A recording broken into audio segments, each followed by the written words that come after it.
Hi ಡೈಲಿಂಗ್ಸ್, ನೀವೇನಾದರೂ central ಗೌರ್ಮೆಂಟ್ನಲ್ಲಿ vacancies ಹುಡುಕ್ತಿದ್ರೆ, ಅದರಲ್ಲೂ ಕೂಡ ರೈಲ್ವೆ ಡಿಪಾರ್ಟ್ಮೆಂಟ್ನಲ್ಲಿ ವೇಕೆನ್ಸೀಸ್ ಹುಡುಕ್ತಿದ್ರೆ, ಇದೀಗ ರೈಲ್ವೆ ಡಿಪಾರ್ಟ್ಮೆಂಟ್ನ ಅಸಿಸ್ಟೆಂಟ್ ಲೋಕೋ ಪೈಲಟ್ನ ವೇಕೆನ್ಸೀಸ್ ಖಾಲಿ ಇರುತ್ತೆ. ಅದು ಕೂಡ 10th ಬೇಸಿಸ್ ಮೇಲೆ ವೇಕೆನ್ಸೀಸ್ ಖಾಲಿ ಇರುತ್ತೆ. ಇನ್ನು ಈ ಒಂದು ಡಿಪಾರ್ಟ್ಮೆಂಟ್ನಲ್ಲಿ ಇದೀಗ 11,127 ವೇಕೆನ್ಸೀಸ್ ಖಾಲಿ ಇದ್ದು, ಯಾರೆಲ್ಲ ಅಪ್ಲೈ ಮಾಡಬೇಕಂತ ಅಂದ್ಕೊತಿರೋಂಥವ್ರು ಪ್ಲೀಸ್ ಈಗಲೇ ಹೋಗಿ ಆನ್ಲೈನ್ ಮೂಲಕ ಅಪ್ಲೈ ಮಾಡಿ. ಹಾಗೆ ಈ ಒಂದು ನೋಟಿಫಿಕೇಷನ್ ಆಲ್ರೆಡಿ ಬಿಡುಗಡೆ ಮಾಡಲಾಗಿರುತ್ತೆ, ಬಟ್ ಈಗ ಇಲ್ಲಿಂದ ಅಪ್ಲೈನ ಮಾಡ್ಬೋದಾಗಿರುತ್ತೆ. ಅಪ್ಲೈ ಮಾಡೋದಕ್ಕೆ ನಿಮಗೆ ಮೇ 15ನೇ ತಾರೀಕಿಂದ ಶುರು ಆಗಿದ್ದು ಅಪ್ಲೈ ಮಾಡುವಂಥವ್ರು ಏನೆಲ್ಲ ಎಲಿಜಿಬಿಲಿಟಿ ಅಂತ ತಿಳ್ಕೊಬೇಕಾದ್ರೆ ಈ ಒಂದು ವಿಡಿಯೋನ ಫುಲ್ಲಾಗಿ ನೋಡಿ ಅಪ್ಲೈನ ಮಾಡಿ. ಹಾಗೆ ನಮ್ಮ ಚಾನಲ್ ಯಾರೆಲ್ಲ ಹೊಸ ವಿಡಿಯೋ ನೋಡ್ತೀರಾ ಅಂಥವ್ರು ಪ್ಲೀಸ್ ನಮ್ಮ ಚಾನಲ್ ಸಬ್ಸ್ಕ್ರೈಬ್ ಮಾಡಿಕೊಂಡು ಸಪೋರ್ಟ್ ಮಾಡ್ಕೊಳ್ಳಿ. ಹಾಗೆ ಯಾರಿಗೆಲ್ಲ ಈ ಒಂದು ಹುದ್ದೆಯ ನೋಟಿಫಿಕೇಷನ್ ಬೇಕು ಅವರು ಮೆಸೇಜ್ ಮಾಡಿ, ಈ ಒಂದು ಹುದ್ದೆಯ ನೋಟಿಫಿಕೇಷನ್ನ ಕಳಿಸ್ಕೊಡ್ತೀನಿ. ಈ ಒಂದು ನೋಟಿಫಿಕೇಷನ್ ಬಂದು ನಿಮಗೆ ಮಾರ್ಚ್ 21ನೇ ತಾರೀಕಿಗೆ ಹೊರಡಿಸಲಾಗಿದ್ದು, ಆವಾಗ ಶಾರ್ಟ್ ನೋಟಿಸ್ ಹೊರಡಿಸಲಾಗಿತ್ತು. ಬಟ್ ಈಗ ಫುಲ್ ನೋಟಿಫಿಕೇಷನ್ ಹೊರಡಿಸಲಾಗಿದ್ದು ನಿಮಗೆ ಮೇ 15ನೇ ತಾರೀಕಿಂದ ಶುರುವಾಗಿದ್ದು ಜೂನ್ 14ನೇ ತಾರೀಕುವರೆಗೂ ಇರುತ್ತೆ. ಅಂದರೆ 1 ಮಂತ್ವರೆಗೂ ಮಾತ್ರ ನಿಮ್ಗೆ ಟೈಮ್ ಇರುತ್ತೆ. ಯಾರೆಲ್ಲ ಅಪ್ಲಿಕೇಶನ್ ಫೀಸ್ ಮಾಡೋದಕ್ಕೆ ಜೂನ್ 16ನೇ ತಾರೀಕಿಂದ ವರೆಗೂ ನಿಮಗೆ ಟೈಮ್ ನೀಡಲಾಗ್ತಾಯಿದ್ದು, ನೀವೇನಾದರೂ ಮಾಡಿಫಿಕೇಷನ್ ಅಂದರೆ ನಿಮ್ಮ ಅಪ್ಲಿಕೇಶನ್ ಏನಾದರೂ ಮಾಡಿಫಿಕೇಷನ್ ಮಾಡೋದು ಏನಾದರೂ ಇದ್ದರೆ ಜೂನ್ 17ನೇ ತಾರೀಕಿಂದ ಹಿಡಿದು ಜೂನ್ 26ನೇ ತಾರೀಕುವರೆಗೂ ಇರುತ್ತೆ. ಹಾಗೆ ನೀವು ಅಮೌಂಟ್ನ ಕೂಡ ಪೇ ಮಾಡಬೇಕಾಗಿರುತ್ತೆ. ಅದೆಷ್ಟು ಏನಂದ್ರೆ ನೆಕ್ಸ್ಟ್ ನೋಡೋಣ. ಅಸಿಸ್ಟೆಂಟ್ ಲೋಕೋ ಪೈಲಟ್ನ ಒಟ್ಟು 11,127 ವೇಕೆನ್ಸೀಸ್ ಖಾಲಿ ಇದೆ. ಈ ಒಂದು ವೇಕೆನ್ಸಿಗೆ 18 ವರ್ಷದಿಂದ ಮ್ಯಾಕ್ಸಿಮಮ್ 30 ವರ್ಷದ ಒಳಗಡೆ ಇರುವಂಥವ್ರು ಯಾರೆಲ್ಲ ಇದ್ದಾರೋ ಅವರು ಅಪ್ಲೈ ಮಾಡ್ಬೋದಾಗಿದ್ದು, ಇವರಿಗೆ ಮಿನಿಮಮ್ ಸ್ಯಾಲ್ರಿ ಬಂದು 19,900 ರೂಪಾಯಿಂದ ಶುರುವಾಗ್ತಾ ಇರುತ್ತೆ. ಇದ್ರ ಜೊತೆಗೆ ನಿಮಗೆ ಬೇರೆ ಅಲವೆನ್ಸಸ್ ಕೂಡ ಇರುತ್ತೆ. ಹಾಗೆ ನಿಮಗೆ ಮೆಡಿಕಲ್ ಫಿಟ್ನೆಸ್ ಕೂಡ ಚೆಕ್ ಮಾಡಲಾಗುತ್ತೆ. ಸೆಲೆಕ್ಷನ್ ಪ್ರೊಸೆಸ್ ಬಂದು ಒಟ್ಟು ನಿಮಗೆ 4 ಸ್ಟೇಜಸ್ ಆಫ್ ಸೆಲೆಕ್ಷನ್ ಪ್ರೊಸೆಸ್ಸನ್ನು ಇರುತ್ತೆ. ಹಾಗೆ ನೀವು ಎಕ್ಸಾಮಲ್ಲಿ ಬರೆಯುವಂಥ ಪ್ರತಿಯೊಂದು ರಾಂಗ್ ಆನ್ಸರ್ಗೂ ಕೂಡ 0.25 ಮಾರ್ಕ್ಸ್ ಅಥವಾ 1/3 ಆಫ್ ಮಾರ್ಕ್ಸ್ನ ಕಟ್ ಮಾಡಲಾಗುತ್ತೆ. ಸೊ ಹಾಗಾಗಿ ಆನ್ಸರ್ ಮಾಡಬೇಕಾದ್ರೆ ನೋಡಿಕೊಂಡು ಆನ್ಸರನ್ನು ಮಾಡಿ. ಹಾಗೆ ಯಾರೆಲ್ಲ ನಿಮ್ಮ ಎಕ್ಸಾಮ್ಗಾಗಿರ್ಬೋದು ಅಥವಾ ನಿಮ್ಮ ಡಾಕ್ಯುಮೆಂಟ್ ವೆರಿಫಿಕೇಷನ್ ಆ ಸಮಯದ ಟ್ರಾವೆಲ್ ಮಾಡೋವಂಥವ್ರಿಗೆ ಫ್ರೀ ಟ್ರಾವೆಲ್ ಫೆಸಿಲಿಟಿ ಕೂಡ ನೀಡಲಾಗ್ತಾಯಿದ್ದು, ಅದು ಕೂಡ ಫ್ರೀ ಸ್ಲೀಪರ್ ಕೋಚ್ನ ನೀಡಲಾಗ್ತಿರುತ್ತೆ. ಇದು ಬಂದು SC/ST ಕ್ಯಾಂಡಿಡೇಟ್ಗೆ ಇರೋವಂಥವ್ರಿಗೆ ಮಾತ್ರ ಆಗಿರುತ್ತೆ.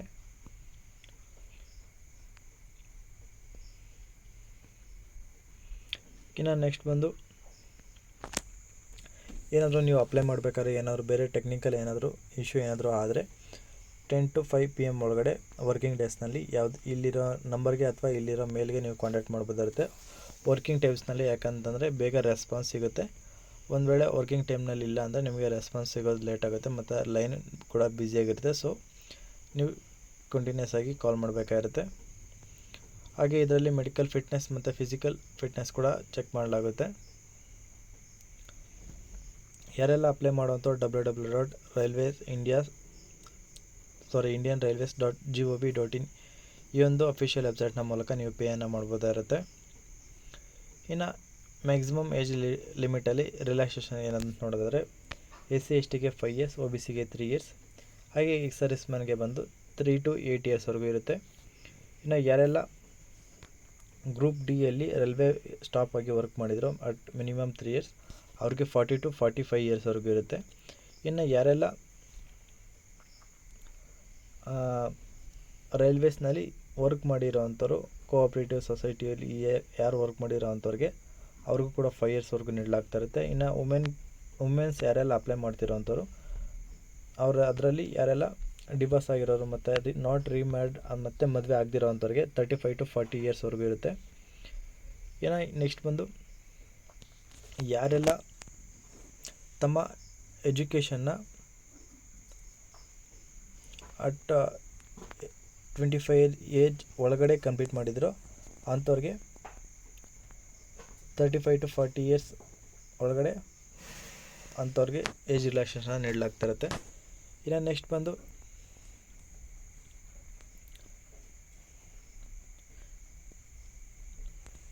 ಎಕ್ಸಾಮಿನೇಷನ್ ಫೀಸ್ ನೋಡೋದಾದರೆ ಎಕ್ಸಾಮಿನೇಷನ್ ಫೀಸ್ ಬಂದು ಜನರಲ್ ಆಗಿ OBC ಕ್ಯಾಂಡಿಡೇಟ್ಗೆ 500 ರೂಪಾಯಿ ಇರುತ್ತೆ. ಇದು ಅದರಲ್ಲಿ 400 ರೂಪಾಯಿ ರಿಫಂಡಬಲ್ ಆಗಿದ್ದು.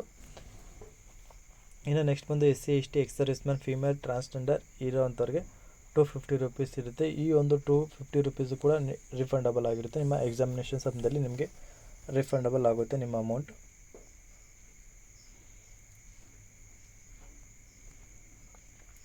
ಹಾಗೆ ಇದಕ್ಕೆ ಎಕನಾಮಿಕಲಿ ವೀಕರ್ ಸೆಕ್ಷನ್ ಇರೋವಂಥ ಅಭ್ಯರ್ಥಿಗಳು ಕೂಡ ಅಪ್ಲೈನ ಮಾಡ್ಬೋದಾಗಿರುತ್ತೆ. ಬಟ್ ಅದಕ್ಕೆ ನಿಮಗೆ ಪರ್ಫೆಕ್ಟ್ ಡಾಕ್ಯುಮೆಂಟ್ನ ನೀವು ನೀಡಬೇಕಾಗಿರುತ್ತೆ ಅಪ್ಲೈ ಮಾಡುವಂಥವ್ರು.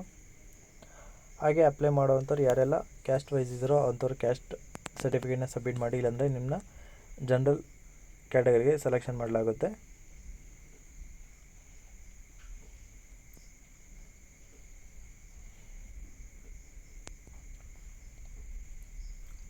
ಹಾಗೆ ಯಾರೆಲ್ಲ ಗೌರ್ಮೆಂಟ್ ಎಂಪ್ಲಾಯೀಸ್ ಇದ್ದೀರೋ ಅಥವಾ ವರ್ಕ್ ಮಾಡಿದ್ದೀರೋ ಅಂಥವ್ರು ನಿಮ್ಮ ನೋ ಅಬ್ಜೆಕ್ಟಿವ್ ಸರ್ಟಿಫಿಕೇಟ್ನ ಸಬ್ಮಿಟ್ ಮಾಡಬೇಕಾಗಿರುತ್ತೆ. ನಾವು ಸೆಲೆಕ್ಷನ್ ಪ್ರೊಸೆಸ್ ನೋಡೋದಾದರೆ ಒಟ್ಟು 6 ಸ್ಟೇಜಸ್ ಆಫ್ ಸೆಲೆಕ್ಷನ್ ಇರುತ್ತೆ. 5. ಮೊದಲನೇದಾಗಿ CBT ಅಂದರೆ first stage of computer based examination, second stage of computer examination ಮತ್ತು ಕಂಪ್ಯೂಟರ್ ಬೇಸ್ಡ್ ಆಪ್ಟಿಟ್ಯೂಡ್ ಟೆಸ್ಟ್ ನೀಡಲಾಗುತ್ತೆ, ಇದು third stage. Next document verification ಮತ್ತು ಮೆಡಿಕಲ್ ಎಕ್ಸಾಮಿನೇಷನ್ನ ಮೂಲಕ ನಿಮ್ಮನ್ನು ಆಯ್ಕೆ ಮಾಡಲಾಗುತ್ತೆ. ಮೊದಲನೇ ಸ್ಟೇಜ್ ಆಫ್ ಕಂಪ್ಯೂಟರ್ ಎಕ್ಸಾಮಿನೇಷನ್ ಬಂದು ನಿಮಗೆ 75 ಮಾರ್ಕ್ಸ್ಗೆ ನೀಡಲಾಗುತ್ತೆ. ಪ್ರತಿಯೊಂದು ಕ್ವಶನ್ ಕೂಡ 1 ಮಾರ್ಕ್ಸ್ಗೆ ಕ್ಯಾರಿ ಮಾಡಲಾಗುತ್ತೆ.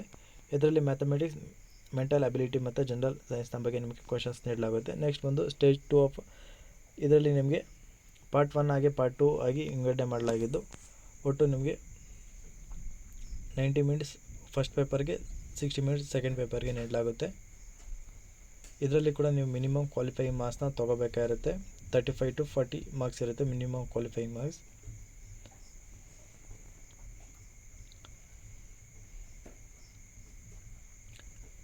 ಇದರಲ್ಲಿ ನೀವು ಹೇಗೆ ಫಸ್ಟ್ ಪೇಪರ್ ಚೆನ್ನಾಗಿ ಬರೆದಾದ್ಮೇಲೆ ನಿಮ್ಮ ಸೆಕೆಂಡ್ ಪೇಪರ್ಗೆ ಇದು ಮಾಡ್ತಾರಾಗುತ್ತೆ, ಮತ್ತು ಸೆಕೆಂಡ್ ಪೇಪರ್ ಚೆನ್ನಾಗಿ ಬರೆದ್ರೆ ನೆಕ್ಸ್ಟ್ ಥರ್ಡ್ ಪೇಪರ್ಗೆ ಇದು ಮಾಡಲಾಗುತ್ತೆ. ಅದರಲ್ಲಿ ಚೆನ್ನಾಗಿ ಬರೆದಂಥವ್ರಿಗೆ ನೆಕ್ಸ್ಟ್ ಡಾಕ್ಯುಮೆಂಟ್ ವೆರಿಫಿಕೇಷನ್ ಹಾಗೆ ನಿಮಗೆ ಮೆಡಿಕಲ್ ಎಕ್ಸಾಮಿನೇಷನ್, ಕೊನೆಯದಾಗಿ ಇಂಟರ್ವ್ಯೂ ಮೂಲಕ ನಿಮ್ಮನ್ನು ಆಯ್ಕೆ ಮಾಡಲಾಗುತ್ತೆ.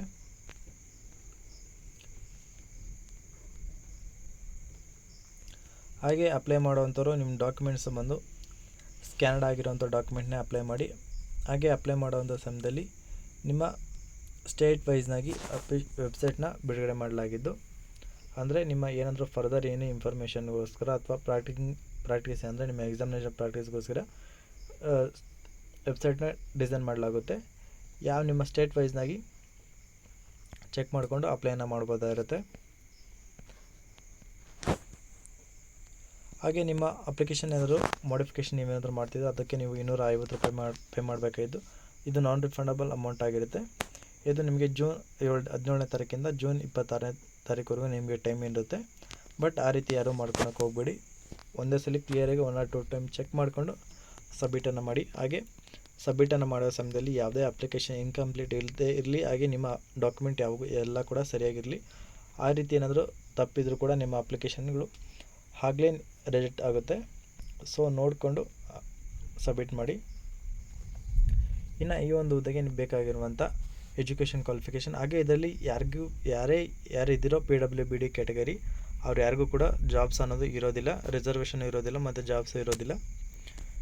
ಇದರಲ್ಲಿ ಫಸ್ಟ್ ಆಪ್ಷನ್ ಬಂದು ಯಾರೆಲ್ಲ 10th ಪ್ಲಸ್ ITI ಮುಗಿಸಿರೋ ಅಂಥವ್ರು ಯಾರೆಲ್ಲ ಇದ್ದರೂ ಅಂಥವ್ರು ಅಪ್ಲೈ ಮಾಡ್ಬೋದಾಗಿರುತ್ತೆ. ಇನ್ನು ನೆಕ್ಸ್ಟ್ ಬಂದು 10th ಪ್ಲಸ್ ಡಿಪ್ಲೊಮಾ ಮುಗಿಸಿರೋ ಅಂಥವ್ರು ಅಪ್ಲೈನ ಮಾಡ್ಬೋದಾಗಿರುತ್ತೆ. ಜೊತೆಗೆ ಗ್ರ್ಯಾಜುಯೇಷನ್ ಇಂಜಿನಿಯರಿಂಗ್ ಯಾರೆಲ್ಲ ಮಾಡಿದ್ರೋ ಅಂಥವ್ರು ಕೂಡ ಈ ಒಂದು ವೇಕೆನ್ಸಿಗೆ ಅಪ್ಲೈನ ಮಾಡ್ಬೋದಾಗಿರುತ್ತೆ. ಇನ್ನು ಈ ಒಂದು 11,127 ವೇಕೆನ್ಸಿನ ಸ್ಟೇಟ್ ವೈಸ್ನಾಗಿ ಡಿವೈಡ್ ಮಾಡಲಾಗಿದ್ದು, ಅದರಲ್ಲಿ ನಮ್ಮ ಬೆಂಗಳೂರಿಗೆ 200 ವೇಕೆನ್ಸಿ ರಿಸರ್ವೇಷನ್ ಮಾಡಲಾಗುತ್ತೆ. ಅದರಲ್ಲಿ ಎಕ್ಸ್ ಸರ್ವಿಸ್ ಮ್ಯಾನ್ಗೆ ಅಂತಲೇ ಸಪ್ರೇಟಾಗಿ 20 ವೇಕೆನ್ಸೀಸ್ ಅನ್ನೋದು ರಿಸರ್ವೇಷನ್ ಮಾಡಲಾಗಿರುತ್ತೆ.